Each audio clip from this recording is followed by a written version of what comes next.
he going to swerve? Is he going to stop? You don't know where they're going. Lisa Abel was walking in her Mount Vernon neighborhood last month when she nearly got a delivery she wasn't expecting. I thought he was going to hit me because he was coming right at me. She says a moped food delivery driver was zipping down this narrow stretch of sidewalk and nearly hit her. It wasn't the first time. So you're walking across the street, you have the light. Yes. Moped delivery driver runs the light and almost hits you? Yes. So twice? Yes. What's going on in this city? I see them drive crazy all the time. So did we. A moped delivery driver riding the wrong way on 14th Street in Northwest, cutting across heavy oncoming traffic. A moped delivery driver along P Street in Northwest takes his ride from the sidewalk to the street, then hits the gas, headed in the wrong direction. We watched as this moped delivery driver in DuPont Circle cuts in between traffic, then blows through a red light, later making an illegal turn while simultaneously running a second red light, breaking traffic laws 5 times in a 30-second span.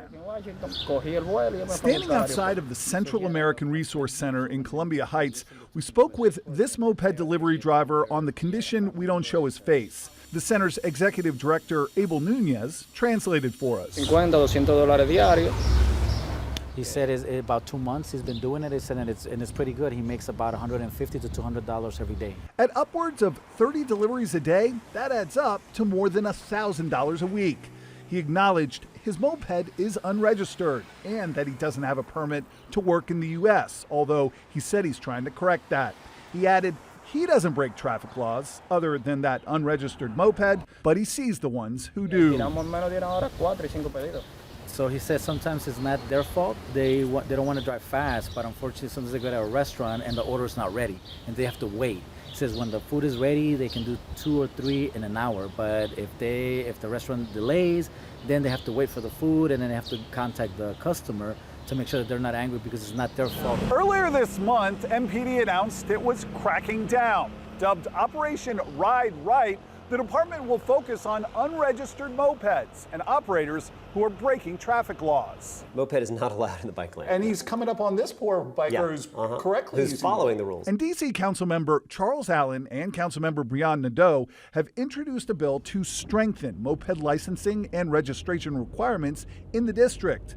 We saw unregistered mopeds without license plates almost everywhere we looked, making it virtually impossible for operators to be held accountable when they break the law. Has this behavior been getting worse? I mean, if my sample size of what I'm seeing, I'd say over the last 6 months, we've seen all of a sudden something very dramatically different happen.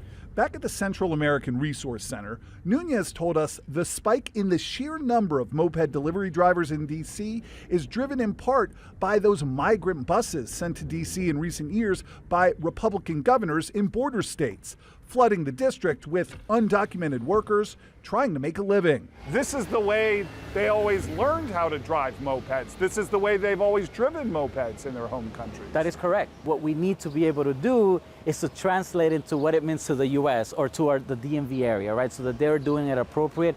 I think that if we just use enforcement, we're going to take a viable way for them to maintain their families, and then they're going to depend more on the city. And then it's either which poison do you want? Do you want to deal and teach them how to do it right, or do you want them not to work and be dependent on the city for their survival? Back in her Mount Vernon neighborhood, Lisa Abel doesn't know what the solution is. She just knows something needs to be done. And if things continue this way, what do you fear might happen? People are going to get hurt. How old are you? Where are you from? Dice, ¿cuántos años tiene y de dónde es? Tengo 29 años, soy de República Dominicana. He's 29, he's from the Dominican Republic. How long has he been in D.C.? How did he get here? Dice, ¿cuánto tiempo ha estado aquí en Washington y por qué se vino? Estoy aquí, tengo 3 meses aquí. So he's been here for 3 months, but he came because in his country he had a store. But unfortunately, a police captain came in and started blackmailing him. He said he needed to pay him. And he said that he wanted to pay for a store that it was his store, so he just decided to come. That's his business. Oh, wow. Oh, beautiful. Oh, clothes. Yeah. American clothes. But basically, the police captain would basically blackmail him to pay him like what they call rent. Wow. And so he decided he didn't want to pay, so he just decided to come. And if I can ask, because we won't say his name, is he here legally? Is he documented? Dice que le está preguntando si tiene documentos. ¿Entró con documentos o no? No, solo entré con... So he just came, presented himself to a port of entry, and he has what's called parole, which is permission to enter, but it's not a status. Yo duré un mes y una He semana. spent about a month and a half in detention by Border Patrol as they were checking his criminal background. But he has nothing, and then he was released on his own recognizance. Ni siquiera un chisme con un vecino. Where was the port of entry he came in? ¿Por dónde entró? Por Texas. Texas. In Texas, yeah. And how did he get to D.C.? Did he come on a bus or did ¿Cómo he? llegó aquí a Washington? Porque migración de Texas, ya cuando me dieron la libertad. So he had a friend here, so when immigration released him, they took him to an airport, and there they could either get a family member to pay for his ticket, or if they have money, they can pay it on their own.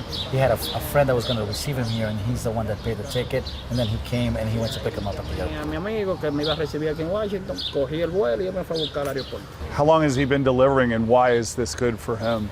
¿Cuánto tiempo ha estado dejando comida y es bueno del negocio? Tengo 2 meses dejando comida. About 2 months he's been doing it, and it's pretty good. He makes about $150 to $200 every day. Every day? Yeah. And how many days of work? ¿Cuántas veces a la semana trabaja? No tenemos día libre. He said he has no days off every day. Every day. $200 a day. Más o menos $200 cada día. Sí. That's good money. Dice, buen dinero. Sí, no, y yo digo, This says him. This says there are other people that make $300 a day. Wow. How do you make that much money in a day? He's going to show you there's an app that he uses. So that's what he made from the dates right there. So you made in that month of June almost more than $1,100. Yeah, in a week. That was from June 3rd to June 9th. $1,100 A week. in 1 week. En una 6 semana. días, sí. Wow. How do you make that much? Is it lots of deliveries? Is it going fast? Yo tengo en los 2 meses 527 entregas. 527 deliveries of food in the 2 months that he's been working so far. So how many deliveries will he do on one given day? From 25 to 30 deliveries per day. 25 to 30 deliveries per day.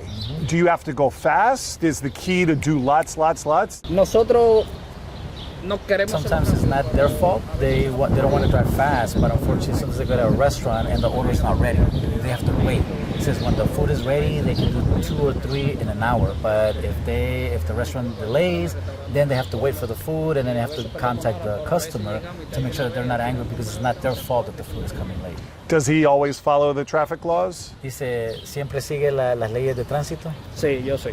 He says yes. Porque como yo ando emigrando, o sea, no me gustaría, o sea, siempre tengo como ese miedo de que si va y me agarra un policía. He's afraid that the police are going to stop him if he runs a red light, so he tries to follow the rules. Tries to. Yeah. Sí, por eso. He's actually looking, that's what he came to our offices because he wants to make sure that he gets a work permit. He's going to his embassy right now to get a renewed passport because he wants to do it as legal as possible.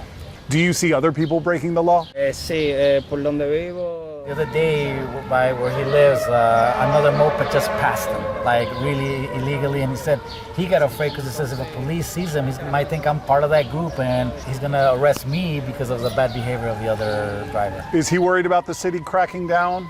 Sí. He actually has a cousin that's a police officer in DC. He sent them the sort of the new rules, the communication that MPD is trying to do for the drivers. So it's not a problem for you, but other people it's a problem. Dice que no es problema para ti, pero es problema para los otros conductores.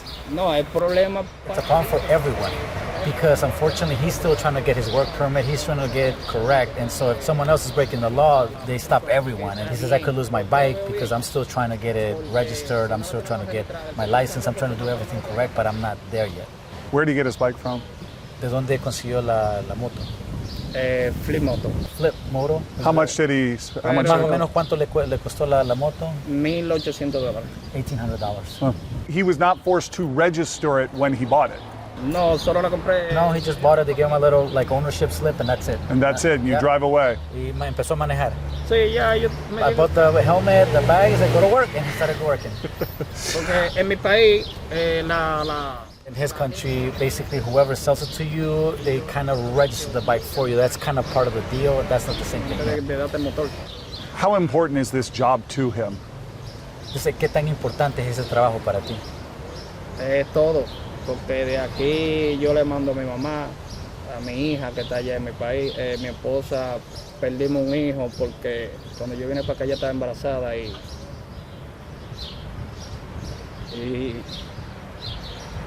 la policía seguía jodiendo y la preocupación es eso. Yeah, he said that it's everything to him. He sends money to his mother, to his daughter that's there, and his wife that lost a baby because that police officer kept harassing them, and so she actually had a miscarriage. So he's able to send her money. Por eso que yo tengo miedo que haga algo malo y me devuelvan. So that's why he's afraid. He's afraid that if he does anything wrong, that he'll get deported and he'll have to go back to his country and not provide for his family. How old's your daughter? ¿Cuántos años tiene tu hija? 6 años. 6 years old. Era varón el que venía. He said it was a male who was miscarried. Sí, Pero gracias, te agradecen por el tiempo. está bien. Okay, thank you. Yeah.